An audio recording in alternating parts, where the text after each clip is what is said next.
أشهد أن لا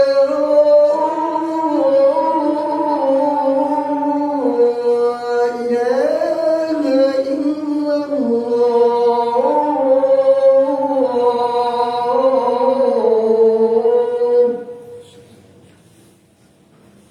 أشهد أن محمدًا رسول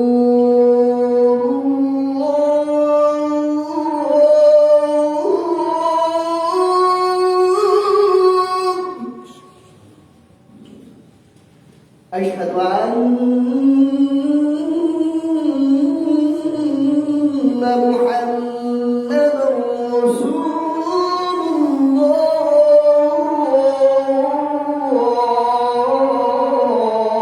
الله حي على الصلاة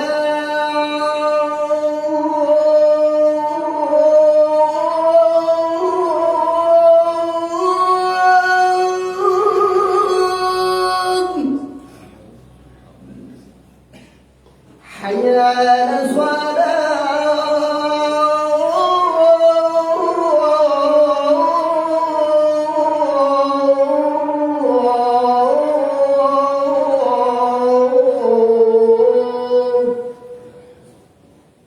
حي على الفلاح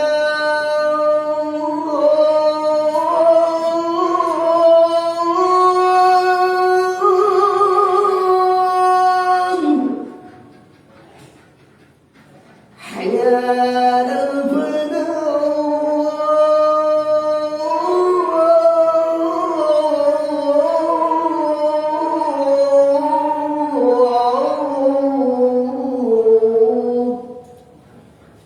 الله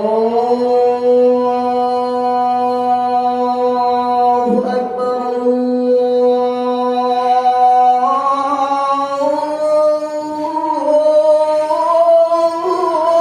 أكبر لا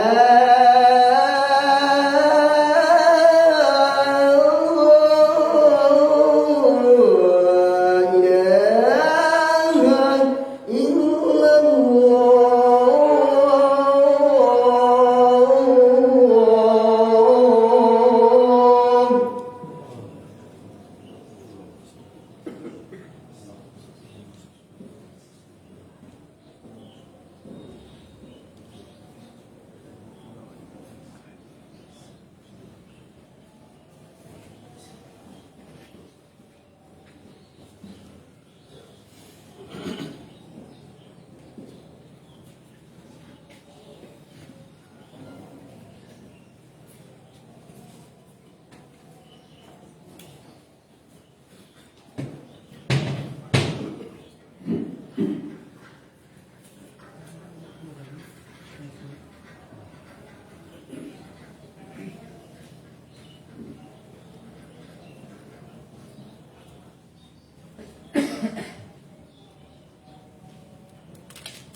إن الحمد لله نحمده ونستعينه ونستغفره ونعوذ بالله من شرور أنفسنا ومن سيئات أعمالنا ومن يهده الله فلا مضل له ومن يضلله فلا هادي له وأشهد أن لا إله إلا الله وحده لا شريك له وأشهد أن محمدًا عبده ورسوله يا أيها الذين آمنوا اتقوا الله حق تقاته ولا تموتن إلا وأنتم مسلمون أما بعد فإن خير الحديث كتاب الله وخير الهدي هدي محمد صلى الله عليه وسلم وشر الأمور محدثاتها وكل محدثة بدعة وكل بدعة ضلالة وكل ضلالة في النار فأعوذ بالله من الشيطان الرجيم يا أيها الذين آمنوا أطيعوا الله وأطيعوا الرسول ولا تبطلوا أعمالكم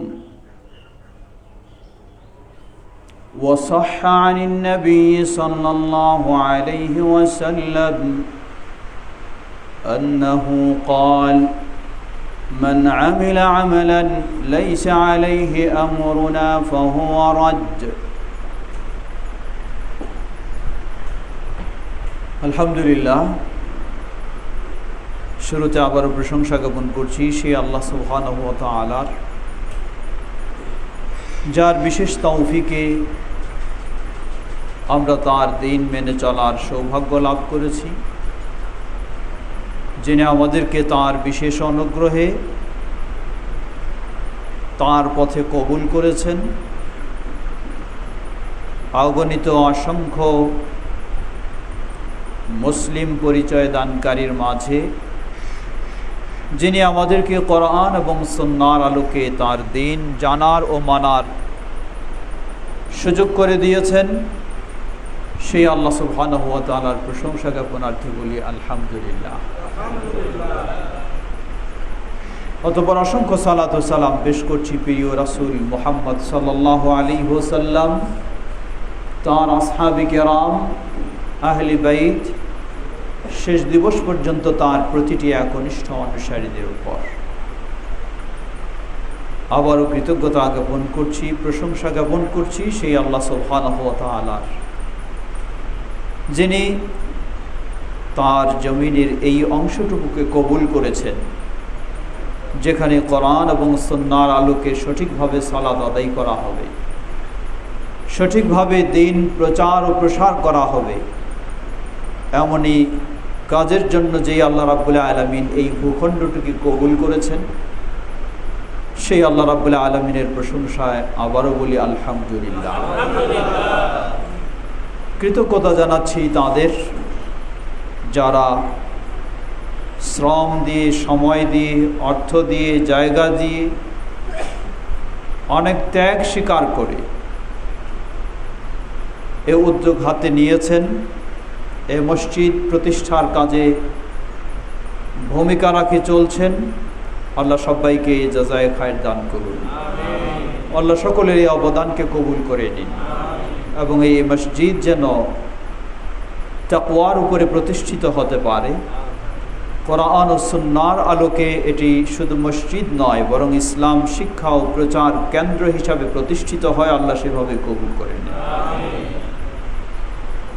সম্মানিত সমবেত মুসল্লিবৃন্দ, হতে পারে এমন একদিন যখন এই জায়গা আরও ডেভেলপ হবে, সুন্দর মসজিদ ও শিক্ষা প্রতিষ্ঠান গড়ে উঠবে, তখন আমরা কেউ থাকবো না। কিন্তু মনে রাখতে হবে, আমরা না থাকলেও আমাদের কাজ হারিয়ে যায়নি, তা থাকবে। আমাদের শ্রম থাকবে, আমাদের অবদান থাকবে, বরং এখন যারা, তাদের জন্য সুসংবাদ হলো সহিহ মুসলিমের হাদিস, আল্লাহ রাসূল সাল্লাল্লাহু আলাইহি ওয়াসাল্লাম বলেন, মান সান্না সুন্নাতান ফিল ইসলাম, মান সান্না সুন্নাতান হাসানাতান ফিল ইসলাম ফালাহু আজরুহা ওয়া আজরু মান আমিলা বিহা। যে ব্যক্তি ইসলামে শরীয়ত সম্মত কোনো ভালো কাজ সর্বপ্রথম শুরু করবে, এর সওয়াব তো তিনি পাবেনই, পর্যায়ক্রমে তাদেরকে লক্ষ্য করে যারা এই কাজে সম্পৃক্ত হবে, তাদের যত সওয়াব সকলের সমান সওয়াব আল্লাহ দেবেন যারা শুরু করেছেন তাদের। সুবহানাল্লাহ। এর অর্থ এই মসজিদ ইনশাআল্লাহ সুপ্রতিষ্ঠিত হবে, কিয়ামত পর্যন্ত বহাল থাকবে। যত অগণিত অসংখ্য মানুষ এখানে ইবাদত করবে, দিন জানবে, প্রচার করবে, সকলের সমান সওয়াব। যারা আজকে শুরুতে ভূমিকা রাখছেন, অনেক ত্যাগ স্বীকার করছেন, অনেক কষ্ট মেনে নিচ্ছেন, এরপরেও এর পিছনে শ্রম দিচ্ছেন, আল্লাহ রাব্বুল আলামিন তাদেরকে এই পুরস্কার দেবেন। আল্লাহ আমাদের জন্য সেভাবে এটিকে কবুল করে নিন। সম্মানিত সমবেত মুসল্লিবৃন্দ, আল্লাহ রাব্বুল আলামিনের আরও শুকরিয়া আদা করছি, যিনি সুযোগ করে দিয়েছেন আজকে আমাদের এই নতুন জায়গায় আপনাদের সাথে সমবেত হওয়ার, জুমার সালাত আদায় করার। বেশ কিছুদিন আগে রমাদানের সম্ভবত পরেই আসার প্রোগ্রাম ছিল, কিন্তু এর মাঝে আল্লাহর ইচ্ছায় অনেক সমস্যার আমরা সম্মুখীন হয়েছি। করোনা পরিস্থিতি অবনতির দিকে গেছে, বিভিন্ন সমস্যার কারণে সুযোগ হয়নি, কিন্তু আল্লাহ রাব্বুল আলামিনের ইচ্ছা আছে, তাই আজকে সুযোগ হয়েছে। আলহামদুলিল্লাহ। আমরা যেন এভাবেই আমাদের কাজ সুন্দরভাবে এগিয়ে নিয়ে যেতে পারি, আল্লাহ আমাদের সবাইকে সে তৌফিক দান করুন। আমাদের ভাই শেখ রায়হান উদ্দিন, আমি মনে করেছি উনি ভুলে গেছেন, একবার প্রোগ্রাম দিয়ে শেষ হয়ে গেছে, সম্ভব হয়নি আসা, কিন্তু তিনি ভুলেননি, তিনি পেছে লেগে আছেন। বলছেন যে শেখ এখন তো পরিস্থিতি আল্লাহর রহমতে ভালো, তাহলে যেতেই হবে। আর ইঞ্জিনিয়ার সাহেব, যিনি নিজের শত ব্যস্ততার মধ্য দিয়েও এর পিছনে গুরুত্বপূর্ণ ভূমিকা রাখছেন, তিনিও যোগাযোগ রেখে সর্বশেষ আল্লাহ রাব্বুল আলামিন সুযোগ করে দিয়েছেন আজকে একসাথে সমবেত হওয়ার, জুমার সালাত আদায় করার। আল্লাহ আমাদের সকলের সকল প্রচেষ্টাকে কবুল করে নিন। সম্মানিত সমবেত মুসল্লিবৃন্দ, ইসলাম এমন একটি জীবন ব্যবস্থা, পৃথিবীর কোনো মানুষের ইসলাম থেকে দূরে থাকার সুযোগ নেই। ইচ্ছায় অনিচ্ছায় ইসলাম মেনে নিতেই হবে। আল্লাহ রাব্বুল আলামিন সকলের কাছে এই ইসলামকে পৌঁছাবেন, যে যেখানেই থাকুক, আর এই ইসলামকে মেনে নিতেই হবে। যদি স্বেচ্ছায় আন্তরিকতার সাথে আল্লাহর সন্তুষ্টি অর্জনের উদ্দেশ্যে মেনে নিতে পারে, তাহলে আলহামদুলিল্লাহ, তার জন্য সুসংবাদ। যদি সামাজিকতায়, আত্মরক্ষার চিন্তায় বা আরও কোনো স্বার্থে মেনে নিয়ে থাকে, তাহলে তো তার জন্য ইন্না লিল্লাহ, না দুনিয়াতে কোনো সফলতা, না আখিরাতে কোনো সফলতা। সম্মানিত সমবেত মুসল্লিবৃন্দ, অসংখ্য অগণিত মানুষ আজকে ইসলামের দাবি করে, কিন্তু আফসোসের সাথে বলতে হয়, দাবি করা সত্ত্বেও ইসলাম থেকে অনেক দূরে সরে রয়েছে। অগণিত মানুষ ইসলামের কথা দাবি করে, তার দিন হিসাবে ইসলামকে স্বীকৃতি দেয়, রব হিসাবে আল্লাহ সুবহানাহু ওয়া তাআলাকে স্বীকৃতি দেয়, নবী হিসাবে মুহাম্মদ সাল্লাল্লাহু আলাইহি ওয়াসাল্লামের স্বীকৃতি দেয়, কিন্তু এরপরও বাস্তবে দেখা যায় সে দিন থেকে বহু দূরে, রব থেকে অনেক দূরে, মুহাম্মদ সাল্লাল্লাহু আলাইহি ওয়াসাল্লাম থেকে আরও দূরে। সম্মানিত সমবেত মুসল্লিবৃন্দ, নবী সাল্লাল্লাহু আলাইহি ওয়াসাল্লাম সুসংবাদ দিয়েছেন, সহিহুল বুখারীর হাদিস, লা তাজালু তাইফাতুম মিন উম্মতি যাহিরিনা আলাল হক লা ইয়াদুররুহুম মান খাযালাহুম হাত্তা ইয়াতিয়া আমরুল্লাহ ওয়া হুম কাযালিক। তিনি সুসংবাদ দিয়েছেন, জেনে রাখো, সর্বদাই আমার উম্মতের মাঝে একটি দল হকের উপরে তারা প্রতিষ্ঠিত থাকবে। হকের উপরে থাকার কারণে ভিন্নজন বহু ধরনের বাধা বিঘ্নতা সৃষ্টি করবে, বহু ক্ষতি করার চেষ্টা করবে। নবী মুহাম্মদ সাল্লাল্লাহু আলাইহি ওয়াসাল্লাম 1400 বছর আগে বলেছেন, লা ইয়াদুররুহুম, তাদেরকে ক্ষতি করতে পারবে না, হাত্তা ইয়াতি আমরুল্লাহ, এভাবেই চলবে, কিয়ামত সন্নিকটে চলে আসবে। তারা এই হকের উপরেই প্রতিষ্ঠিত থাকবে। সুতরাং এই হাদিস যেন আমাদেরকে আরেক দিক থেকে সাহস দিচ্ছে, ভিন্ন বাধা যতই আসুক না কেন, আল্লাহর জমিনে নবী মুহাম্মদ সাল্লাল্লাহু আলাইহি ওয়াসাল্লামের প্রকৃত অনুসারী হকপন্থী তারা সুপ্রতিষ্ঠিত থাকবেই থাকবে ইনশাআল্লাহ, যতই বাধা বিপত্তি আসুক না কেন। সম্মানিত সমবেত মুসল্লিবৃন্দ, সামনে বাধা দেখতে পারেন, পিছনে বাধা দেখতে পাবেন, ডানে বামে বাধা দেখবেন, কিন্তু এরপরেও মনে রাখবেন বাধা কখনোই চূড়ান্তভাবে বাধাগ্রস্ত করতে পারবে না, বরং বাধার মধ্য দিয়েও আল্লাহ রাব্বুল আলামিন হককে প্রতিষ্ঠিত করবেন এবং হককে কিয়ামতের পূর্ব পর্যন্ত জিয়ে রাখবেন ইনশাআল্লাহ। সম্মানিত সমবেত মুসল্লিবৃন্দ, সুতরাং আমাদের ভাবা উচিত, চিন্তা করা উচিত, শুধু কি নামে মাত্র ইসলামের পরিচয় দিলেই যথেষ্ট হবে? না, আমাকে ওই হক খুঁজে পেতে হবে, ওই হকের উপরে আমাকে প্রতিষ্ঠিত হতে হবে, ওই হক আমাকে জানতে হবে, ওই হক আমাকে মানতে হবে, ওই হকের সাথে আমার জীবন গড়তে হবে। অবশ্যই সেটাই করতে হবে, তাহলেই সফলতা, না হলে কখনোই সফলতার আশা করা যায় না। সম্মানিত সমবেত মুসল্লিবৃন্দ, কষ্ট করে প্রতিদিন 5 ওয়াক্ত সালাত আদায় করি, কষ্ট করে ইসলামের অনেক কাজ করি, কিন্তু আবার দেখা যায় নিজেই সেই সালাত ও ইসলামের সব কাজগুলিকে নষ্ট করে ফেলি, নিজেই নষ্ট করে ফেলি, অন্য কেউ নষ্ট করে দেয় না।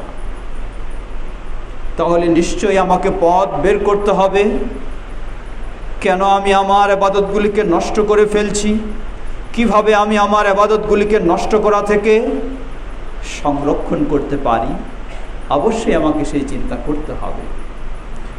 আল্লাহ সুবহানাহু ওয়া তাআলা 1400 বছর আগেই নবী মুহাম্মদ সাল্লাল্লাহু আলাইহি ওয়াসাল্লামের মাধ্যমে আমাদেরকে জানিয়ে দিলেন কিভাবে আমরা আমাদের এই আমলগুলিকে নিজেরাই নষ্ট করে দেই আর এই নষ্ট থেকে কিভাবে মুক্ত রাখতে পারি। আল্লাহ রাব্বুল আলামিন সূরা মুহাম্মদ 33 নম্বর আয়াতে বলেন, ইয়া আইয়ুহাল্লাযীনা আমানু আতিউল্লাহ ওয়া আতিউর রাসূল ওয়া লা তুবতিলু আ'মালাকুম, ওহে যারা ঈমান এনেছো, আতিউল্লাহ, মাথা নত করো শুধু একজনের কাছে, তিনি হলেন আল্লাহ সুবহানাহু ওয়া তাআলা। রব হিসাবে মেনে নাও, মাবুদ হিসাবে গ্রহণ করে নাও শুধু একজনকেই, বিধানদাতা হিসাবে মেনে নাও, আনুগত্য পরিপূর্ণভাবে স্বীকার করবে শুধু একজনেরই, তিনি হলেন আল্লাহ রাব্বুল আলামিন। ওয়া আতিউর রাসূল, আর ইসলামের যত রকমের ইবাদত রয়েছে, প্রকাশ্য অপ্রকাশ্য, ছোট বড়, সব কিছু যাকে মডেল হিসাবে গ্রহণ করে পালন করবে তিনি হলেন রাসূল মুহাম্মদ সাল্লাল্লাহু আলাইহি ওয়াসাল্লাম। এ দুটি নির্দেশ দিলেন। এরপরে আল্লাহ বললেন, ওয়ালা তুবতিলু আমালাকুম, তোমরা তোমাদের আমলগুলিকে বাতিল করে দিও না। আমাদের আমল আল্লাহ বাতিল করে দেন না, আমাদের আমল আমরা নিজেরাই বাতিল করে দিই। আল্লাহ বলছেন, ওয়ালা তুবতিলু আমালাকুম, তোমরা তোমাদের আমলগুলিকে বাতিল করে দিও না। মানে আমরা যখন নিজেরাই আমাদের আমলকে বাতিল করে দিই তখন আল্লাহ এটাকে বাতিল হিসাবে কাউন্ট করেন, আর আমরা যখন আমাদের আমলকে বাতিল মুক্ত হিসাবে সম্পাদন করার চেষ্টা করি তখন আল্লাহ সুবহানাহু ওয়া তাআলা এটাকে ভালো হিসাবে কাউন্ট করেন। বাতিল হওয়ার কাজটা বলা যায় এই আয়াতে আল্লাহ বলে দিচ্ছেন আমরা নিজেরাই করি। তাহলে আমলকে বাতিল কিভাবে করছি? যেই দুটি নির্দেশ দিলেন এই দুটি যদি সত্যিকারীভাবে পালন করি তাহলে আমাদের আমলকে সঠিক রাখব, আর যদি এই দুটি নির্দেশ লঙ্ঘন করি তাহলে আমাদের আমলকে আমরাই বাতিল করে দেব। আল্লাহ রাব্বুল আলামিন সে লক্ষ্যেই মূলত আমাদেরকে দিন দিয়েছেন। ইসলাম দিয়েছেন। মন গড়া ইবাদত করার জন্য আল্লাহ ইসলাম দেননি। কোনো বুজুর্গের পূজা করার জন্য আল্লাহ ইসলাম দেননি। কোনো পীরের পায়ে সেজদা দেওয়ার জন্য আল্লাহ ইসলাম দেননি। কোনো মানুষের কাছে সন্তান চাওয়ার জন্য আল্লাহ রাব্বুল আলামিন ইসলাম দেননি। কোনো কবরে সেজদা দেওয়ার জন্য আল্লাহ রাব্বুল আলামিন ইসলাম দেননি। ইসলাম দিয়েছেন মানুষ যেন সেজদা দেয় আল্লাহ সুবহানাহু ওয়া তাআলা। ইসলাম দিয়েছেন মানুষ যেন সন্তান চায় আল্লাহ সুবহানাহু ওয়া তাআলার কাছে। ইসলাম দিয়েছেন মানুষ যেন সব কিছুই সম্পৃক্ত করে সেই আল্লাহ রাব্বুল আলামিনের সাথে। এজন্যই আল্লাহ ইসলাম দিয়েছেন। সুতরাং আমাদের জীবনে মনে রাখতে হবে, প্রথম বিষয়, ইসলামের বিকল্প কোনো পথ নেই। দ্বিতীয় বিষয়, ইসলামের কাজগুলিকে যদি আমি ঠিক রাখতে চাই তাহলে আমার মাঝে দুটি জিনিস সব সময় মনে রাখতে হবে। এই দুই সূত্রের আলোকে আমার জীবনের সকল কাজগুলি সম্পাদন করতে হবে, সকল ইবাদতগুলি আমাকে সেভাবেই পালন করতে হবে। দুই সূত্রের প্রথম সূত্র হলো, ইবাদত হবে শুধুমাত্র আল্লাহর জন্য। ইবাদত হবে শুধুমাত্র আল্লাহর জন্য। ইবাদত যদি আল্লাহ ছাড়া ভিন্ন কারো চিন্তায় হয়ে থাকে তাহলে আমি আমার ইবাদতকে বাতিল করব, আর সেই ইবাদত আমাকে নিয়ে যাবে জাহান্নামে। আর ইবাদত যদি হয় শুধু আল্লাহর জন্য তাহলে আমি আমার ইবাদতকে ভালো করলাম এবং সেই ইবাদত আমাকে নিয়ে যাবে জান্নাতের দিকে। সম্মানিত সমবেত মুসল্লিবৃন্দ, আল্লাহ সুবহানাহু ওয়া তাআলা যুগে যুগে অসংখ্য নবী রাসূল প্রেরণ করেছেন। কেন? এই দুটো জিনিসকে ঠিক করে দেওয়ার জন্য। আল্লাহ রাব্বুল আলামিন সূরা নাহল 36 নম্বর আয়াতে বলেন, ওয়ালাকাদ বা'আথনা ফি কুল্লি উম্মাতির রাসূলা আন ই'বুদুল্লাহ ওয়াজতানিবুত তাগুত। ওয়ালাকাদ বা'আথনা ফি কুল্লি উম্মাতি রাসূলা, আমি সকল জাতির কাছে রাসূল প্রেরণ করেছি। কেন? সকল রাসূলেরা দাওয়াত দিয়েছে, দিবে আনি ইবুদুল্লাহ, ইবাদত করো একমাত্র আল্লাহর জন্য। এটাই সকল নবী রাসূলের দাওয়াত। এজন্যই আল্লাহ রাব্বুল আলামিন সকল নবী রাসূলকে প্রেরণ করেছেন। দ্বিতীয়, একমাত্র আল্লাহর জন্যই যেন ইবাদত নিশ্চিতভাবে হয়, কোনোভাবে যেন সেই ইবাদত নষ্ট না হয়ে যায়।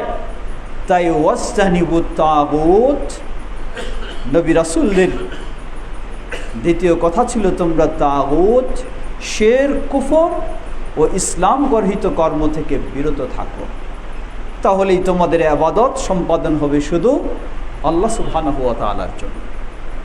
সম্মানিত সমবেত মুসল্লিবৃন্দ, যদি এই ইবাদত শুধু আল্লাহর জন্যই সম্পাদন হয় তাহলে সেই ইবাদতের পরিণতি, সেই ইবাদতের ফলাফল হিসাবে আল্লাহ রাব্বুল আলামিন জান্নাত নিশ্চিত করেছেন। আল্লাহ রাব্বুল আলামিন কোরআনুল কারীমে অসংখ্য জায়গায় সুসংবাদ দিচ্ছেন, তিলকাল জান্নাতুল্লাতী ওয়াইদাল মুত্তাকুন, এই সেই জান্নাত যেই জান্নাতের প্রতিশ্রুতি দেওয়া হয়েছে যারা মুত্তাকি তাদের জন্য। আল্লাহ আরো বলছেন, وَأُزْلِفَتِ الْجَنَّةُ لِلْمُتَّقِينَ غَيْرَ بَعِيدٍ, মুত্তাকিনদের জন্য জান্নাতকে খুব সন্নিকটে নিয়ে আসা হয়েছে। গায়রা বাঈদ, দূরে নয়, খুব নিকটেই। সুবহানাল্লাহ। কারা মুত্তাকি? এই লম্বা জামা গায়ে দিতে পারবে যারা, তারাই মুত্তাকি, আর যে দিবে না সে মুত্তাকি হতে পারবে না। অথবা বড় পাগড়ি যারা মাথায় বাঁধতে পারবে তারাই মুত্তাকি, আর যারা পারবে না তারা মুত্তাকি নয়। এই কি মাপকাঠি মুত্তাকির? অথবা যারা দাওরা হাদিস বা টাইটেল বা এই ধরনের সার্টিফিকেট অর্জন করতে পারবে তারা মুত্তাকি, আর যারা পারবে না তারা মুত্তাকি নয়। আল্লাহু আকবার। আল্লাহ রাব্বুল আলামিন মুত্তাকির এই ধরনের কোনো সীমারেখা দেননি। এগুলির প্রয়োজনীয়তা রয়েছে, কিন্তু এগুলি মুত্তাকির জন্য সীমাবদ্ধতা নয়। মুত্তাকির সীমাবদ্ধতা হলো তাকওয়ার পরিচয় বিভিন্নজন বিভিন্নভাবে ব্যক্ত করেছেন। সংক্ষিপ্ত বলা হয় আন তাজআলা বাইনাকা ওয়া বাইনা আযাবিল্লাহি ওয়িকায়া বিইমতিসালি আওয়ামিরিল্লাহ ওয়া ইজতিনাবি আন নাওয়াহিহি। তাকওয়া হলো আপনি এবং আপনার সামনে আল্লাহর আযাব, এই দুটোর মাঝে একটা আড়াল তৈরি করে নেবেন। এই আযাব থেকে আমি একটা আড়াল তৈরি করে নেব, কি দিয়ে? বিইমতিসালি আওয়ামিরিল্লাহ, আল্লাহর সকল নির্দেশগুলি পালনের মাধ্যমে এই আড়াল তৈরি করে নেব। ওয়া বিইমতিসাল ইজতিনাবি আন নাওয়াহিহি, আল্লাহর সকল নিষেধগুলি থেকে বিরত হওয়ার মাধ্যমে আড়াল তৈরি করে নেব। এখন আসুন আল্লাহর নির্দেশগুলি কি আর আল্লাহর নিষেধগুলি কি? আল্লাহ রাব্বুল আলামিনের যত নির্দেশ রয়েছে সেই নির্দেশের 1 নম্বর নির্দেশ হলো তাওহীদ। 1 নম্বর নির্দেশ হলো তাওহীদ। আল্লাহ সুবহানাহু ওয়া তাআলার কতবাদ, যে তাওহীদের জন্য অসংখ্য নবী রাসূল প্রেরণ করেছেন, যে তাওহীদের জন্য আসমানি কিতাব নাজিল করেছেন, যে তাওহীদের জন্য এই জিন ইনসানকে সৃষ্টি করেছেন। সকল নির্দেশের সেরা নির্দেশ হলো তাওহীদ। এই তাওহীদ আপনাকে অবলম্বন করতে হবে, তাহলে আপনি মুত্তাকি। যদি আপনার মাঝে তাকওয়া নেই, তাওহীদ নেই, তাহলে আপনার মাঝে তাকওয়া নেই, মুত্তাকি না। দ্বিতীয়, যা বর্জন করা নিষিদ্ধ বিষয়, নিষিদ্ধগুলির মাঝে 1 নম্বরে নিষিদ্ধ বিষয় তাওহীদের বিপরীত হলো শিরক। পৃথিবীর বুকে যত আল্লাহ কর্তৃক নিষিদ্ধ বিষয় রয়েছে, সেই নিষিদ্ধ বিষয়গুলির মধ্যে প্রথম নিষিদ্ধ হচ্ছে শিরক। 1 নম্বরে নিষিদ্ধ হলো শিরক। সেই শিরক থেকে বিরত হওয়া। এক হলো তাওহীদকে আঁকড়ে ধরা, দ্বিতীয় হলো শিরক থেকে সম্পূর্ণভাবে বিরত হওয়া। তাহলেই আপনার জন্য জান্নাত। নচেত জান্নাত আপনি হারিয়ে ফেলবেন যে কোনো মুহূর্তে। আল্লাহ রাব্বুল আলামিন সূরা মায়েদা 72 নম্বর আয়াতে সুন্দরভাবে বললেন, ইন্নাহু মান ইউশরিক বিল্লাহ ফাকাদ হারামাল্লাহু আলাইহিল জান্নাহ ওয়া মাওয়াহুন নার ওয়া মা লিয-যালিমিনা মিন আনসার। ইন্নাহু মান ইউশরিক বিল্লাহ, যে আল্লাহর সাথে শিরকে লিপ্ত হয়ে যায়, তাওহীদ হারিয়ে যায়, শিরকে লিপ্ত হয়ে যায়, আল্লাহ বললেন ফাকাদ হারামাল্লাহু আলাইহিল জান্নাহ, আমি তার জন্য জান্নাতকে হারাম করে দিলাম। জান্নাত হারাম, লক্ষ পীরের মুরিদ হলেও তার জন্য জান্নাত হারাম। ওয়া মাওয়াহুন নার, জান্নাত যদি হারাম হয়ে যায়, জায়গা কোথায়? জায়গা তো একটি বাকি রয়েছে, সেটি হলো জাহান্নাম। ওয়া মা লিয-যালিমিনা মিন আনসার, আর জালেম মুশরিকদের জন্য দুনিয়া ও আখিরাতে আল্লাহর পক্ষ থেকে কোনো সাহায্য সহযোগিতা হতে পারে না। সম্মানিত সমাবেত মুসল্লিবৃন্দ, সুতরাং সবগুলি একই সূত্রে গাঁথা। আমি যদি আমার আমলগুলিকে বিশুদ্ধ করতে চাই, তাহলেও তাওহীদের উপরে প্রতিষ্ঠিত হতে হবে, শিরক মুক্ত হতে হবে। আমার আমলগুলি যদি আল্লাহর কাছে কবুল করাতে চাই, তাওহীদের উপরে প্রতিষ্ঠিত হতে হবে, শিরক মুক্ত হতে হবে। আমি যদি জান্নাতকে নিশ্চিত করে নিতে চাই, তাওহীদের উপরে প্রতিষ্ঠিত হতে হবে, শিরক মুক্ত হতে হবে। আমি যদি জাহান্নাম থেকে বাঁচতে চাই, তাওহীদের উপরে প্রতিষ্ঠিত হতে হবে, শিরক হতে মুক্ত হতে হবে। আমি যদি দুনিয়ার জীবনে সফলতা লাভ করতে চাই, তাওহীদের উপরে প্রতিষ্ঠিত হতে হবে, শিরক হতে মুক্ত হতে হবে। আমি যদি আখিরাতের জীবনে সফলতা চাই, তাওহীদের উপরে প্রতিষ্ঠিত হতে হবে, শিরক হতে মুক্ত হতে হবে। সবগুলির এই একই সূত্রে চলা। কিন্তু সমস্যা হলো, মানুষ যখন তাওহীদের ক্ষেত্রে দুর্বল হয়ে যায়, তখন তার সবগুলি লণ্ডভণ্ড হয়ে যায়। মুক্তিদাতা তখন আল্লাহকে না মনে করে, মুক্তিদাতা মনে করে তার ভান্ডারীকে। মুক্তিদাতা আল্লাহকে মনে না করে, মুক্তিদাতা মনে করে তার গাউস কুতুবকে। শুধু দুনিয়ায় নয়, আখিরাতের অবস্থা এক। সেখানেও নাকি স্টিমারে পীর সাহেব তার মুরিদদের নিয়ে পার হয়ে জান্নাতে চলে যাবে। নাউযুবিল্লাহ। কেন? কারণটা কি? সবগুলি একই চিন্তা। দুনিয়ায় যেখানে তাওহীদ হারিয়ে ফেলেছে, শিরকে ডুবে গেছে, আখিরাতেও সেই একইভাবে ডুবে যাবে। এজন্যই নবী আল্লাহ রাব্বুল আলামিন আমাদেরকে সৃষ্টি করেছেন, ওয়ামা খালাকতুল জিন্না ওয়াল ইনসা ইল্লা লিয়াবুদুন, আই ইল্লা লিওয়াহিদুন। আমরা যেন আল্লাহর তাওহীদ বাস্তবায়ন করতে পারি, এজন্যই আল্লাহ আমাদেরকে সৃষ্টি করেছেন। নবী রাসূলদের দাওয়াত এটাই। আমাদের প্রিয় নবী মুহাম্মদ সাল্লাল্লাহু আলাইহি ওয়াসাল্লাম মক্কার জীবন থেকে শুরু করে মদিনার শুরু এবং শেষ পর্যন্ত একই বিষয়টিকে বারবার রিপিট করছেন, তাওহীদের উপর প্রতিষ্ঠিত হওয়া, শিরক মুক্ত হওয়া, এটাই ইসলামের বিষয়। সুতরাং সূরা মুহাম্মদের সেই 33 নম্বর আয়াত আমাদেরকে বলে দিচ্ছে, আমরা যদি আমাদের আমলগুলিকে ভালো রাখতে চাই, আমাদের আমলের মাধ্যমে সফলতা পেতে চাই, তাহলে প্রথম বিষয় হলো আমাদেরকে তাওহীদবাদী হতে হবে। তাওহীদ পরিপূর্ণভাবে জানা এবং মানার চেষ্টা করতে হবে।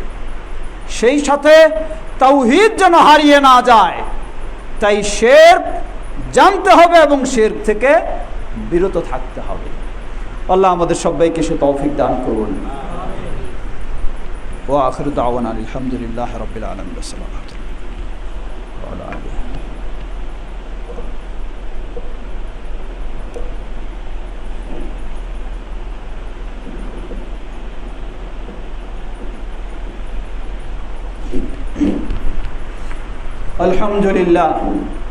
আলহামদুলিল্লাহ রাব্বিল আলামিন والصلاة والسلام على عبد الله نبينا محمد وعلى آله وصحبه أجمعين أما بعد। সম্মানিত সমবেত মুসল্লিবৃন্দ, আমরা বলছিলাম আল্লাহ রাব্বুল আলামিন আমাদেরকে স্মরণ করে দিলেন, নির্দেশ দিলেন যাতে আমরা আমাদের আমলকে নষ্ট না করে ফেলি। এজন্য আমাদেরকে দুটি কাজ করতে হবে। প্রথম হলো তাওহীদের উপর প্রতিষ্ঠিত হতে হবে, শিরক থেকে মুক্ত হতে হবে। দ্বিতীয় কাজ তা হলো আমার জীবনে যত ইসলামের ইবাদত রয়েছে সবগুলি পালন করতে হবে নবী মুহাম্মদ সাল্লাল্লাহু আলাইহি ওয়াসাল্লামকে মডেল হিসাবে গ্রহণ করে। কিন্তু আজকে আমাদের পরিস্থিতিটা লক্ষ্য করুন। একজন মানুষ জামা গায়ে দেবে, চিন্তা করে না জামাটা নবী মুহাম্মদ সাল্লাল্লাহু আলাইহি ওয়াসাল্লামের মডেল অনুযায়ী হয় কি না, বরং চিন্তা করে তার পীর সাহেবের নিয়ম অনুযায়ী হয় কি না, চিন্তা করে তার লিডারের নিয়ম অনুযায়ী হয় কি না। একজন মানুষ টুপি দেবে, সেটাও চিন্তা করে কয়টা কল্লি আছে, 3টা না 5টা, পীর সাহেবের সাথে মিলল কি না। কিন্তু নবী মুহাম্মদ সাল্লাল্লাহু আলাইহি ওয়াসাল্লামের সাথে মিলল কি না সেই চিন্তা নেই। একজন মানুষ মাথার চুল রাখে, সেটাও চিন্তা করে তার লিডারের সাথে মিলে কি না, চিন্তা করে না মুসলিম হিসাবে তার নবী মুহাম্মদ সাল্লাল্লাহু আলাইহি ওয়াসাল্লামের সাথে মিলে কি না। একজন মানুষ দাড়ি রাখে, সেটাও চিন্তা করে কোনো নায়ক গায়কের সাথে মিলে কি না, চিন্তা করে না মুসলিমের সন্তান হিসাবে নবী মুহাম্মদ সাল্লাল্লাহু আলাইহি ওয়াসাল্লামের সাথে মিলাতে হবে, তাকে মডেল হিসাবে গ্রহণ করি, তাকে করতে হবে, সেটি তা ভাবে না। আপনার জীবনের প্রতিটি ইবাদত, প্রকাশ্য অপ্রকাশ্য, ছোট ও বড়, সবগুলি হতে হবে একমাত্র আল্লাহর জন্য, এবং সবগুলি হতে হবে একমাত্র আল্লাহর জন্য, এবং সবগুলি হতে হবে একমাত্র নবী মুহাম্মদ সাল্লাল্লাহু আলাইহি ওয়াসাল্লামের আদর্শ অনুযায়ী। এটার নাম ইসলাম, এর বাইরে ইসলাম নেই, এটার নামই হলো ইসলাম। এজন্যই আপনার শুরু এবং শেষ চিন্তা করুন। একজন মানুষ ইসলামে প্রবেশ করতে চাইলে শুরু হবে আশহাদু আল্লা ইলাহা ইল্লাল্লাহ, সব একমাত্র আল্লাহর জন্য, ও আশহাদু আন্না মুহাম্মাদান আবদুহু ওয়া রাসূলুহু, সবগুলি হবে মুহাম্মদ সাল্লাল্লাহু আলাইহি ওয়াসাল্লামের আদর্শ অনুযায়ী। এ দুটোই, না এখানে অন্য কোনো মাযহাব, নাই এখানে অন্য কোনো তরিকা, নাই এখানে অন্য কোনো দল, নাই এখানে অন্য কোনো মতবাদ, মাত্র দুটো। আবার এই মানুষটাকে দুনিয়ার জীবনটা শেষ, আখিরাতের জীবন শুরু হবে, রাখছেন সেখানে বিসমিল্লাহি ওয়া আলা মিল্লাতি রাসূলিল্লাহ, বিসমিল্লাহ ওয়া আলা মিল্লাতি রাসূলিল্লাহ, মাত্র দুই। তৃতীয় কেউ নেই ওখানে, না কোনো ইমাম, না কোনো মুর্শিদ, না কোনো গাউস কুতুব, না কারণে। বর্তমান অনলাইনের যুগ, বিভিন্ন ধরনের বাড়িতে বসেই দেখা যায়, পাওয়া যায় একজন বিশাল লেবাসধারী, দেখে মনে হবে বিরাট একজন আলেম, তিনি বক্তব্য দিচ্ছেন আরবিতে। বক্তব্যে তিনি বলছেন আমাদের টার্গেট মক্কা মদিনাকে নিয়ে। কেন? যতদিন না সেই মক্কা মদিনায় বলা হবে ওয়া আশহাদু আল্লাহ ইলাহা ইল্লাল্লাহ ওয়া আশহাদু আন্না আলী ওয়ালিউল্লাহ, এটা যতক্ষণ না বলা হবে ততক্ষণ পর্যন্ত মক্কা মদিনাকে নিয়ে টার্গেট আমাদের থাকবে। লা হাওলা ওয়ালা কুওয়াতা ইল্লা বিল্লাহ। কে এসে তার পরিচয় কি? জবাব, তার পরিচয় সেও মুসলিম, তার পরিচয় সেও ইসলামের নাকি অনুসারী। অথচ মক্কা মদিনায় আক্রমণ, এর পিছনে তাদের টার্গেট হলো যতক্ষণ না মক্কা মদিনার আওয়াজে, আজানের আওয়াজে আসে ও আন্না আলিয়া ওয়ালিউল্লাহ, ততক্ষণ পর্যন্ত তাদের এই সংগ্রাম, জিহাদ তাদের চলবে। কোন ইসলাম? একটু ভাবুন, একটু চিন্তা করে দেখুন। সুন্নাহ প্রতিষ্ঠার জন্য ইসলাম নয়, সুন্নাহকে ধ্বংস করার জন্যই তাদের ইসলাম। তাদের ইসলাম সুন্নাহকে ধ্বংস করার জন্য। যাদের ইসলাম আজানের মধ্যে ওয়া আন্না মুহাম্মাদুর রাসূলুল্লাহকে ডিলিট করার ইসলাম। আফসোসের সাথে বলতে হয়, আরেক বক্তা তিনি বক্তব্যে বলছেন, বক্তব্যে না, তিনি কয়েকজন অমুসলিমকে ইসলাম গ্রহণ করাচ্ছেন, ইসলাম গ্রহণের সাক্ষ্য দেওয়াচ্ছেন। কি সাক্ষ্য? সাধারণত আমরা জানি দুই বিষয়ের, এক হলো আল্লাহর, আর হলো মুহাম্মদ সাল্লাল্লাহু আলাইহি সাল্লামের সাক্ষ্য দিয়ে ইসলাম হয়। কিন্তু তাদের কাছে এই দুটো সাক্ষ্য দিয়ে ইসলাম নয়। তাদের কাছে সাক্ষ্য হলো এর সাথে আরো কয়েকটা যোগ করতে হবে। সেগুলি কি? এক হলো আশহাদু আল্লা ইলাহা ইল্লাল্লাহ, দ্বিতীয় হলো আশহাদু আন্না মুহাম্মাদুর রাসূলুল্লাহ, তৃতীয় হলো ওয়া আশহাদু আন্নী বারিউম মিন আবি বকরিন ওয়া উমর ওয়া উসমান লানাতুল্লাহি আলাইহিম। নাউযুবিল্লাহ, নাউযুবিল্লাহ। ইসলাম গ্রহণ করাচ্ছে এভাবে যে তুমি তৃতীয় বিষয় বলবা যে আমার আবু বকর, ওমর, উসমানের সাথে বিন্দুমাত্র সম্পর্ক নেই, তাদের থেকে আমি সম্পূর্ণ মুক্ত, তাদের প্রতি আল্লাহর লানত হোক, এই সাক্ষ্য দিতে হবে। নাউযুবিল্লাহ। এটা হলো ইসলাম গ্রহণের। চতুর্থ, ওয়া আন্না আয়েশা ফিন্নার, আয়েশা হলেন জাহান্নামী। নাউযুবিল্লাহ, আল্লাহু আকবার। এই হলো তার ইসলাম। এটাই ইসলাম গ্রহণ করাচ্ছে এভাবে। গোপন বিষয় নয়, এগুলি প্রকাশ্য বিষয়। সুতরাং নবী মুহাম্মদ সাল্লাল্লাহু আলাইহি ওয়াসাল্লামকে কিভাবে গ্রহণ করতে হবে? যদি আপনি নবী মুহাম্মদ সাল্লাল্লাহু আলাইহি ওয়াসাল্লামকে মেনে নেন, আপনার জন্য অবশ্যই ফরজ, আপনাকে মেনে নিতে হবে ইসলামের প্রথম খলিফা আবু বকর as-সিদ্দিক রাদিয়াল্লাহু আনহু, দ্বিতীয় খলিফা উমর ইবনুল খাত্তাব রাদিয়াল্লাহু আনহু, তৃতীয় খলিফা উসমান ইবনে আফফান রাদিয়াল্লাহু আনহু, চতুর্থ খলিফা আলী ইবনে আবি তালিব রাদিয়াল্লাহু আনহু। আপনাকে মেনে নিতে হবে জান্নাতি নারীদের শ্রেষ্ঠ যিনি, তিনি হলেন উম্মুল মুমিনিন আয়েশা রাদিয়াল্লাহু আনহা। তাহলে আপনি মুসলিম, তাহলে আপনি নবী মুহাম্মদ সাল্লাল্লাহু আলাইহি ওয়াসাল্লামকে মেনেছেন বা স্বীকৃতি দিয়েছেন বলে গ্রহণযোগ্য হবে। কিন্তু আজকে ইসলামের নামে কি হচ্ছে, ইসলামের নামে কি চলছে? সেই তথাকথিত চরমপন্থী রাফেদি শিয়া, তাদের ইসলাম হলো এই ইসলাম। কিছুদিন আগে শেষ হলো মুহররম মাস।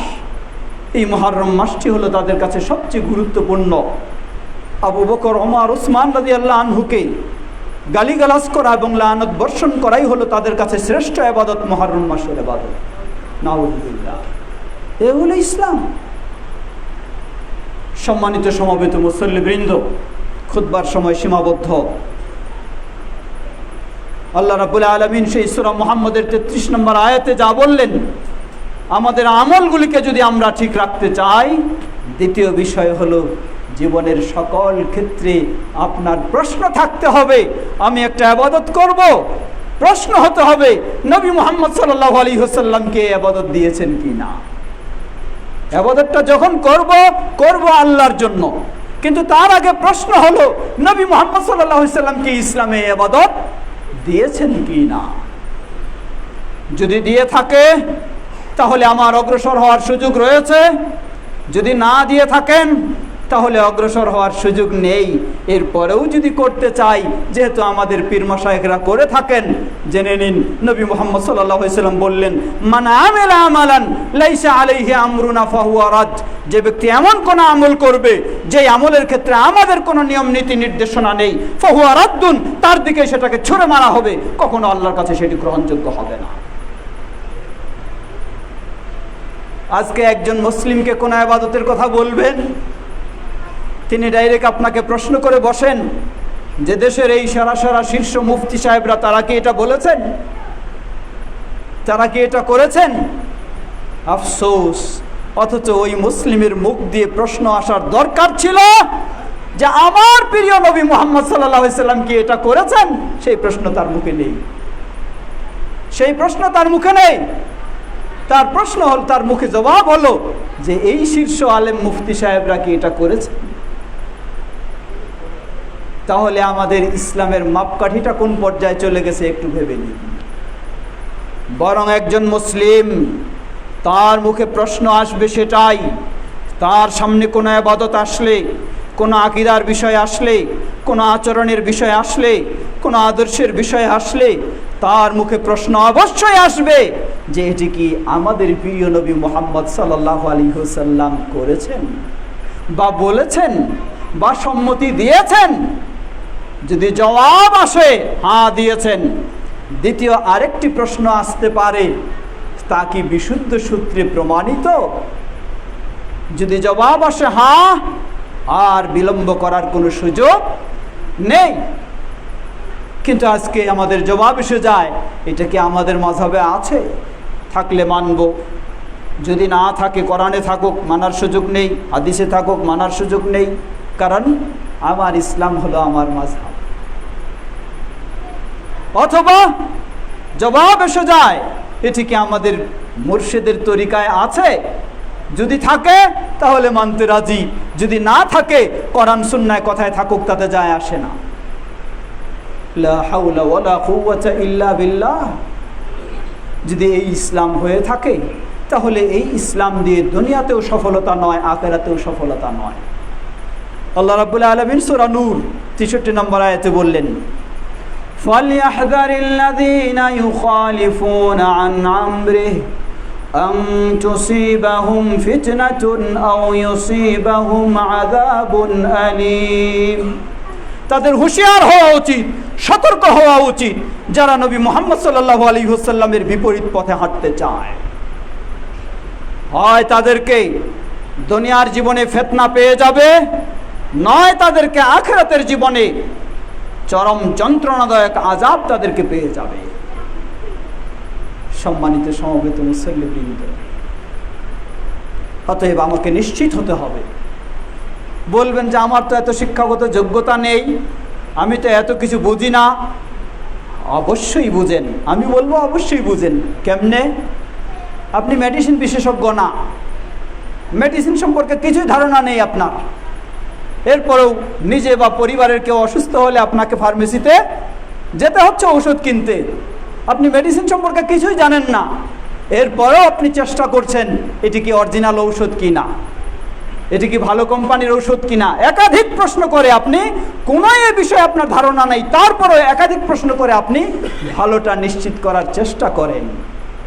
সামান্য দুনিয়ার জীবনের শরীরটাকে সুস্থ রাখার জন্য ওই মেডিসিনের দোকানে গিয়ে যদি একাধিক প্রশ্ন করে আপনি নিশ্চিত ভালো মেডিসিন নেওয়ার চেষ্টা করেন, তাহলে দুনিয়া এবং আখেরাতের জীবনে নিজের সুস্থতার জন্য, নিজের জান্নাত নিশ্চিত করে নেওয়ার জন্য আপনাকে কত শতবার প্রশ্ন করে নিশ্চিত হতে হবে যে এই ইবাদতটা সঠিক কি না।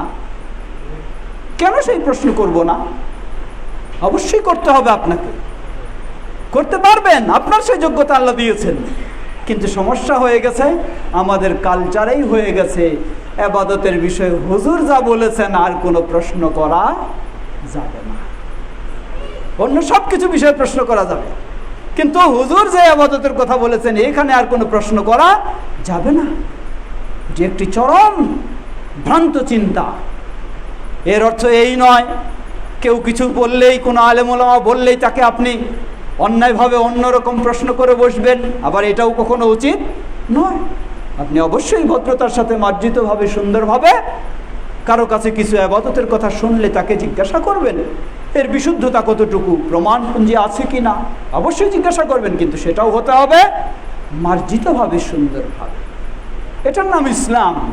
অন্ধভাবে আপনি মেনে চলবেন, এটার নাম ইসলাম নয়। এটার নাম অন্য কিছু হতে পারে, ইহুদিবাদ হতে পারে, খ্রিস্টানবাদ হতে পারে, আরো অন্য কিছু হতে পারে। অন্ধের মতো মেনে চলবেন, কিন্তু ইসলাম হলো অন্ধের মতো মেনে চলার সুযোগ নেই। ইসলাম আপনাকে জেনে শুনেই মেনে চলতে হবে, এটাই ইসলামের বিষয়। সম্মানিত সমবেত মুসল্লিবৃন্দ, আবারও ফিরে আসি। আমার জীবনের প্রতিটি ইবাদতে আমি সফল হতে চাইলে, সেগুলি আল্লাহর কাছে কবুল হতে চাইলে, সেগুলির মাধ্যমে আমি জান্নাত লাভ করতে চাইলে এবং জাহান্নাম থেকে মুক্ত হতে চাইলে আমাকে নিশ্চিত হতেই হবে এই ইবাদত শুধু আল্লাহর জন্য হচ্ছে কিনা, তাওহীদের উপরে থেকে শিরক মুক্ত হয়ে হচ্ছে কিনা তা নিশ্চিত হতে হবে। দ্বিতীয় নিশ্চিত হতে হবে এই ইবাদত সুন্নাহর উপরে থেকে বেদআ মুক্ত হয়ে হচ্ছে কিনা। যখনই নিশ্চিত হওয়ার চেষ্টা করব, তখনই আমি স্বস্তি গ্রহণ করতে পারবো যে আলহামদুলিল্লাহ আমি যা করছি সেগুলি নষ্ট হবে না, বিফল হবে না, সফল হবে। আল্লাহ আমাদের সকলকে সেই সফলতা দান করুন। সম্মানিত সমবেত মুসল্লিবৃন্দ, একটি বিষয় স্মরণ করে দিতে চাই। আহলুল হাদিস কি জিনিস? অনেকের কাছে নতুন মনে হয়, বলবে যে এটা আরেকটা কি। আসলে আহলে হাদিস নতুন কিছুই না, নতুন অন্য সবগুলো। আহলুল হাদিস কখনো নতুন নয়। আহলুল হাদিস এর অপব্যাখ্যা দেওয়া হয়, বলা হয় কি আহলুল হাদিস মানে এরা শুধু হাদিস মানে কোরআন মানে না। তারপরে বলেন তো যে শুধু হাদিস মানবে কোরআন মানবে না, তাহলে সে কি মুসলিম থাকতে পারে? সহজ জবাব, না, মুসলিম তো থাকতে পারে না। এর মানে আহলে হাদিসরা মুসলিমই না। লা হাওলা ওয়ালা কুওয়াতা ইল্লা বকার জগৎ, মানুষকেও নিজেও বোকা, মানুষকেও বোকা বানায়। হাদিস শব্দের অর্থ হলো বাণী। শাব্দিকভাবে যদি আমরা বলি তাহলে আল্লাহর বাণী হলো আল্লাহর হাদিস, আল কোরআনুল কারীম, আর নবী মুহাম্মদ সাল্লাল্লাহু আলাইহি সাল্লামের বাণী হলো নবী মুহাম্মদ সাল্লাল্লাহু আলাইহি সাল্লামের হাদিস। আর একটু যদি পারিভাষিকভাবে যাই, কোরআন এবং সুন্নাহ, নবী মুহাম্মদ সাল্লাল্লাহু আলাইহি সাল্লাম এই মেম্বারে যখন দাঁড়াতেন, সহিহ মুসলিমের হাদিস সাহাবী জাবের রাদিয়াল্লাহু আনহু বলছেন, অধিকাংশ সময় তিনি ভূমিকাতেই শুরুতেই এই সতর্কবাণীগুলি বলতেন আম্মা বাদ ফা ইন্না খায়রাল হাদিসি কিতাবুল্লাহ, সর্ব উৎকৃষ্ট হাদিস হলো আল্লাহর কিতাব আল কোরআনুল কারীম। এই মেম্বারে দাঁড়িয়ে বারে বারে ঘোষণা দিতেন নবী সাল্লাল্লাহু আলাইহি ওয়াসাল্লাম যে এক নম্বর হাদিস, উৎকৃষ্ট হাদিস হলো, শ্রেষ্ঠ হাদিস হলো আল কোরআনুল কারীম। স্বয়ং আল্লাহ সুবহানাহু ওয়া তাআলা কোরআনুল কারীমকে কোরআন মাজিদে প্রায় 8 জায়গায় 8 আয়াতে আল্লাহ রাব্বুল আলামিন কোরআনকে হাদিস বলে পরিচয় দিয়েছেন। সূরা জুমার 23 নম্বর আয়াত আল্লাহ বলেন, আল্লাহু নাযালা আহসানাল হাদিস, আল্লাহ সর্বোত্তম হাদিস নাজিল করেছেন। সর্বোত্তম হাদিস আল্লাহ নাজিল করেছেন কি? সেটা আল কোরআনুল কারীম।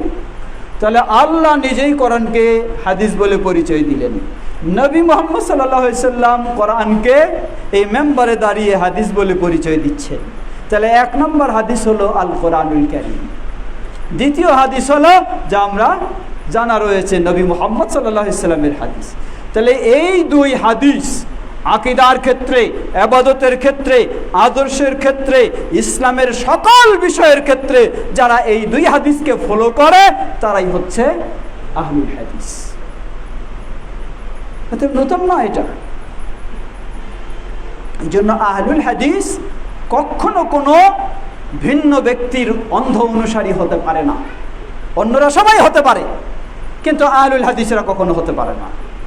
যারা শাফি মাযহাবের কেউ অন্ধ অনুসারী হতে পারে, যারা হাম্বলি মাযহাবের কেউ অন্ধ অনুসারী হতে পারে, যারা মালিকি মাযহাবের কেউ অন্ধ অনুসারী হতে পারে, যারা হানাফি মাযহাবের কেউ অন্ধ অনুসারী হতে পারে, যারা মুজাদ্দিদি অন্ধ অনুসারী হতে পারে, যারা নকশবন্দি অন্ধ অনুসারী হতে পারে, যারা চিস্তি অন্ধ অনুসারী হতে পারে, কাদেরি অন্ধ অনুসারী হতে পারে, সাবেরি অন্ধ অনুসারী হতে পারে, শিয়া অন্ধ অনুসারী হতে পারে, মুরজিয়া অন্ধ অনুসারী হতে পারে, কাদেরিয়া অন্ধ অনুসারী হতে পারে, জাবেরিয়া অন্ধ অনুসারী হতে পারে, মুরজিয়া অন্ধ অনুসারী হতে পারে, সব অন্ধ অনুসারী হতে পারে, কিন্তু কোনোদিন আহলুল হাদিস অন্ধ অনুসারী হতে পারে না। কারণ আহলুল হাদিসের আকীদা এটা, নীতিই এটা যে কোরআন এবং সুন্নাহ আমার মূল, আর অন্য কোনো ব্যক্তি না। কোনো ব্যক্তির অন্ধ অনুসারী হওয়ার সুযোগ তার নাই প্রকৃত আহলুল হাদিস। ঠিক একইভাবে এটাও মনে রাখতে হবে, অন্য সকল অনুসারীরা ইসলামের নাম দিয়েও ভ্রান্ত চিন্তা কাজের দিকে চলে যেতে পারে, কিন্তু আহলুল হাদিসরা কখনো ইসলামের নাম দিয়ে ভ্রান্ত চিন্তাও কাজে যেতে পারে না প্রকৃত আহলুল হাদিস যিনি। কেন বলবেন কেন? কারণ আহলুল হাদিসের সামনে মাত্র আল্লাহর কিতাব এবং রাসূল সাল্লাল্লাহু আলাইহি সাল্লামের হাদিস। সে এই দুটাই দেখবে, এই দুটাই মানবে, এই দুটাই আমল করবে, আর কিছুই তার সামনে নাই, না কোনো ব্যক্তি, না কোনো চিন্তা। কিন্তু অন্যের সামনে এই দুটোই নাই, অন্য সব কিছু আছে। তাই তো সে তার আমলে ও আকীদায় ভ্রান্ত দিকে চলে যেতে পারে। সম্মানিত সমবেত মুসল্লিবৃন্দ, সুতরাং সমস্যার শেষ নেই। কত রকমের সমস্যা দিনের পর দিন আসবে, আসতেই থাকবে। এজন্য শুরুতে যে হাদিসটি বলেছিলাম, আল্লাহ রাসূল সাল্লাল্লাহু আলাইহি সাল্লাম সুসংবাদ দিয়েছেন, সর্বদাই কিয়ামত সুপ্রতিষ্ঠিত হওয়ার পূর্ব পর্যন্ত পৃথিবীর বুকে হকের উপরে প্রতিষ্ঠিত একটি দল শব্দ থাকবে। চার ইমামের মাঝে যিনি বড় মুহাদ্দিস,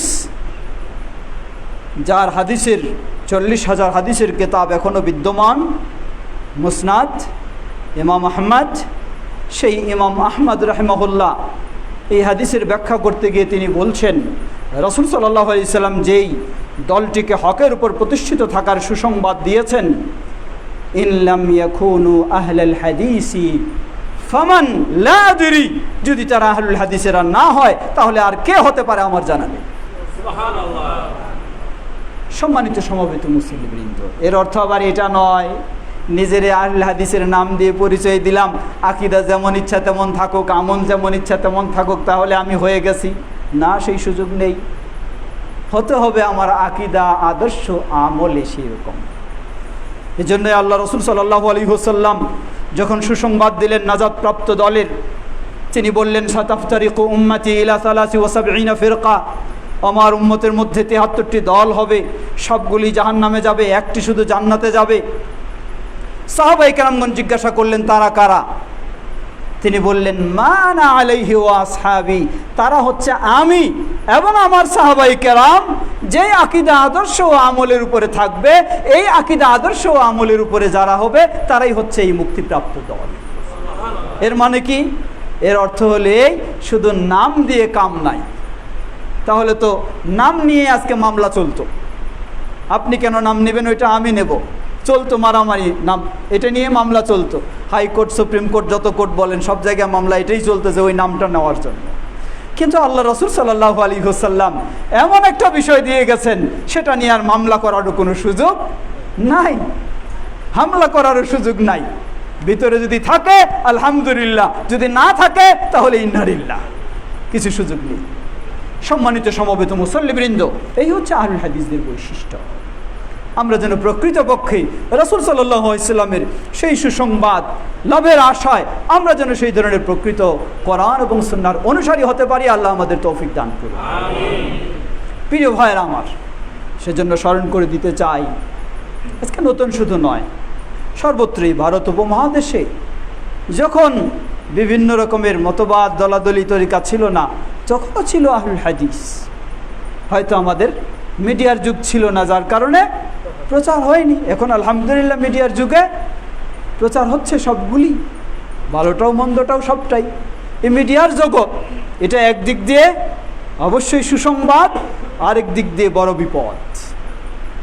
কেমনে বড় বিপদ?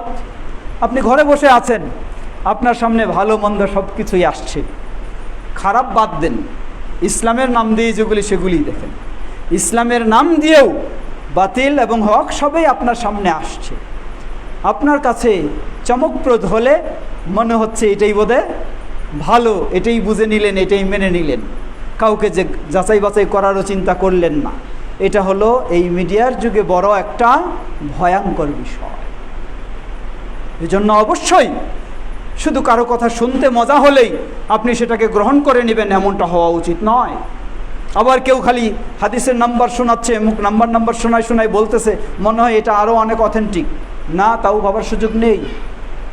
যিনি শোনাচ্ছেন ওই ব্যক্তিটা আগে অথেন্টিক কি না, তাহলে আপনি তার কাছে আমানতের সাথে বিষয়গুলি পাবেন। আর যদি তা না হয়, তাহলে দেখবেন যে আপনি একদিক দিয়ে চলতে গিয়ে আরেক দিক চলে গেছেন। এখন আজকে আসুন আরেক শ্রেণী, তারা বলে বাড়াবাড়িতে সব দিকেই, তারা বলে শুধু মানতে হবে কোরআন, যেহেতু এই যুগে হাদিসের নামে বহুত জালিয়াতি হয়েছে, তাই হাদিস মানার সুযোগ নাই, শুধু মানতে হবে কোরআন। এটারও খুব জোরসে দাওয়াত চলতেছে, অনলাইনে বলেন বিভিন্নভাবে। একজন মানুষকে অনেক যুক্তি দিয়ে তাকে হাদিস থেকে মুক্ত করে ফেলছে, হাদিসকে অস্বীকার করে ফেলছে সে। কোনো সন্দেহ নেই, আপনি বলবেন আমি কোরআন মানি, হাদিস মানি না, এই কোরআনেই বলে আপনি কোরআনও মানেন না। কারণ কোরআন মানতে হলে নবী মুহাম্মদ সাল্লাল্লাহু আলাইহি ওয়াসাল্লামের সহিহ হাদিসকে অবশ্যই মানতে হবে, কোরআনে এটা বলে দিচ্ছে, না হলে আপনি ইমানদারই হবেন না। আবার আরেক দল কোরআনও মানে, সহিহ হাদিসও মানে, আবার আপনাকে নিজের মন গড়া চিন্তার দিকে নিয়ে যাচ্ছে। এটা আবার আরেক ভয়ঙ্কর বিষয়। এটাও বসে বসে অনলাইনে আপনি সুন্দর মজার বক্তব্য শুনতে পাচ্ছেন, সে কোরআন এবং সহিহ হাদিসের কথাই বলে। এই জন্য আমরা বলি শুধু দুটি হলে হবে না, তিনটা জিনিস দরকার। একটি হলো কোরআনুল কারীম, দ্বিতীয় হলো সহিহ হাদিস, তৃতীয় হলো নবী মুহাম্মদ সাল্লাল্লাহু আলাইহি ওয়াসাল্লামের সাহাবায়ে কেরাম যেভাবে কোরআন হাদিসকে গ্রহণ করেছেন সেভাবে গ্রহণ করতে হবে।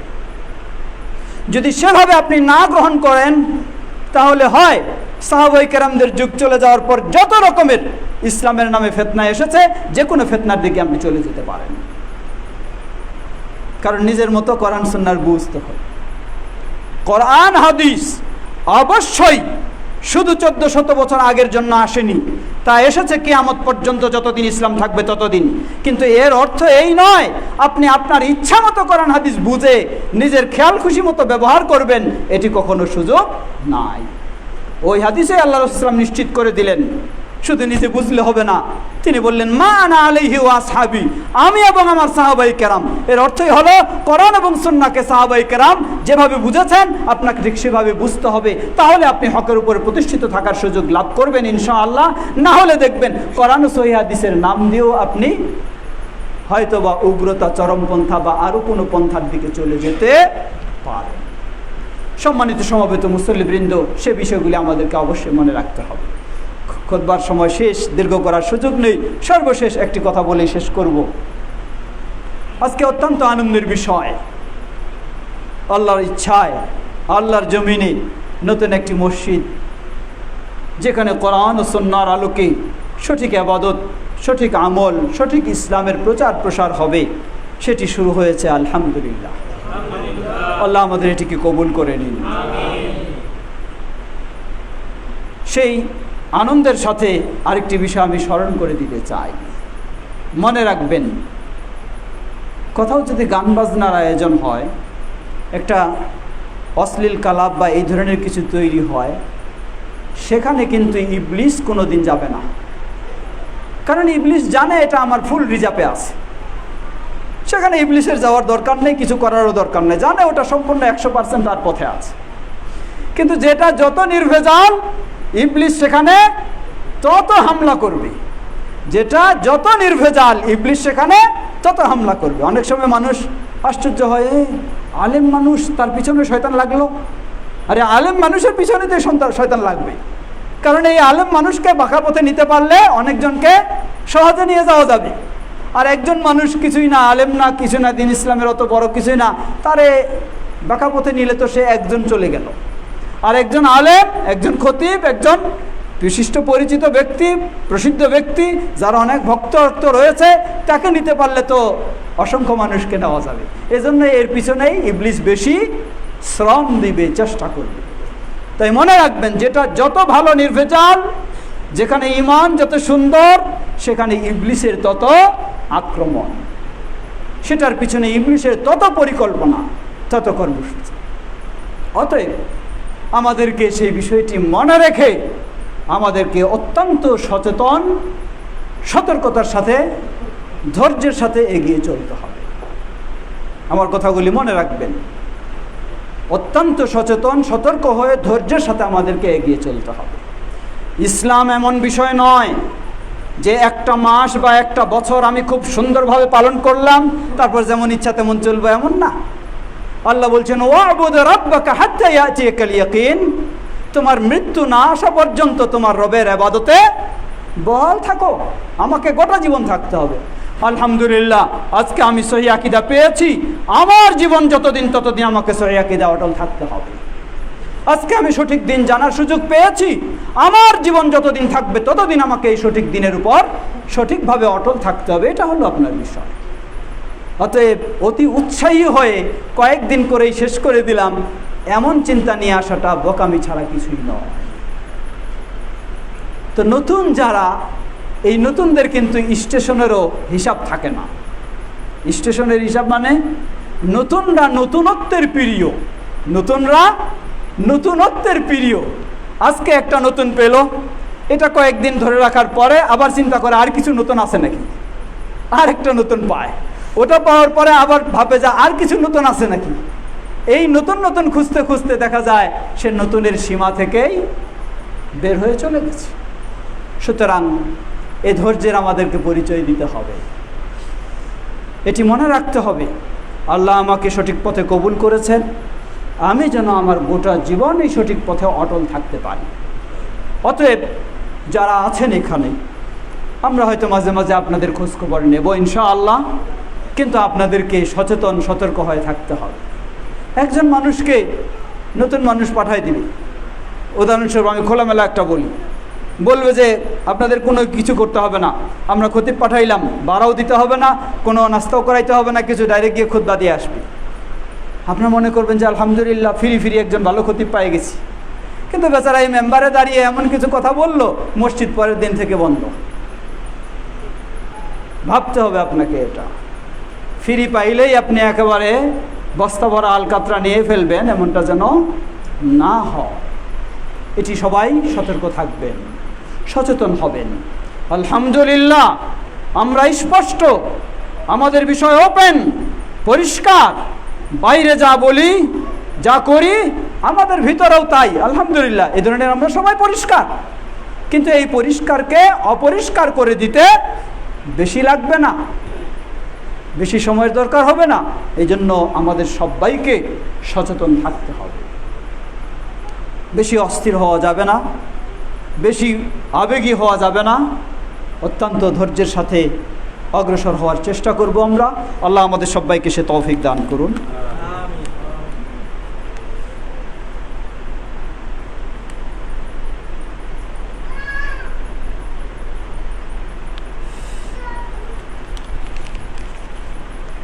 ইবাদাল্লাহ রাহিমাকুমুল্লাহ, اللهم صل على محمد وعلى آل محمد كما صليت على إبراهيم وعلى آل إبراهيم إنك حميد مجيد اللهم بارك على محمد وعلى آل محمد كما باركت على إبراهيم وعلى آل إبراهيم إنك حميد مجيد اللهم ارض عن الخلفاء الراشدين وعن سائر أصحاب نبيك الكريم اللهم أعز الإسلام والمسلمين واخذل الكفرة والمشركين ودمر ديارهم ইয়া আল্লাহ আমাদের দেশ ও পৃথিবীর সর্বত্র ইসলাম ও মুসলিমদেরকে সমুন্নত করুন পৃথিবীর সর্বত্র মুসলিমদেরকে কোরআন ও সহিহ হাদিসের আলোকে ইসলাম মেনে চলার তৌফিক দান করুন আমাদের সকলকে আমাদের মাঝে উপস্থিত অনুপস্থিত যারা অসুস্থ রয়েছেন সকল অসুস্থদেরকে পরিপূর্ণ সুস্থতা দান করুন এই ভয়াবহ করোনা বা ইত্যাদির বিপদ থেকে আল্লাহ আমাদেরকে হেফাজত করুন ইসলামের পথে ফিরে আসার মাধ্যমে আমাদেরকে এইসব বিপদ থেকে আল্লাহ মুক্তি দান করুন আমাদের মাঝে যারা বিদায় নিয়ে চলে গেছেন আমাদের প্রিয় বাবা মা ভাই বোন আল্লাহ সে মুসলিমদের ভুল ত্রুটি ক্ষমা করে তাদেরকে জান্নাতুল ফেরদাউস নসিব করুন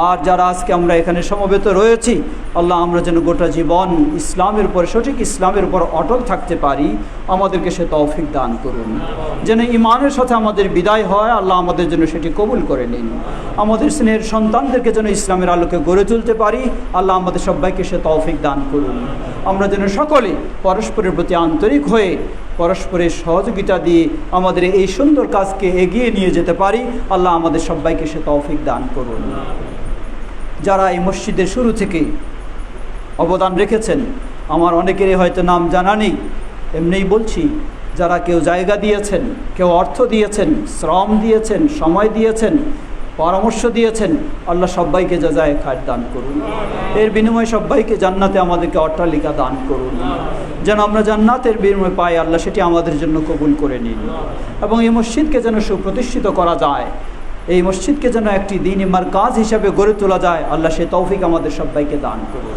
আমরা যেন সকলেই পরস্পরে ভুল না বুঝে আন্তরিকতার সাথে আমরা এগিয়ে যেতে পারি আল্লাহ আমাদের সবাইকে সে তৌফিক দান করুন সুবহানাকা আল্লাহুম্মা ওয়া বিহামদিকা আশহাদু আল্লা ইলাহা ইল্লা আনতা ওয়াস্তাগফিরুকা ওয়া আতুবু ইলাইক কাতার সোজা করে নিন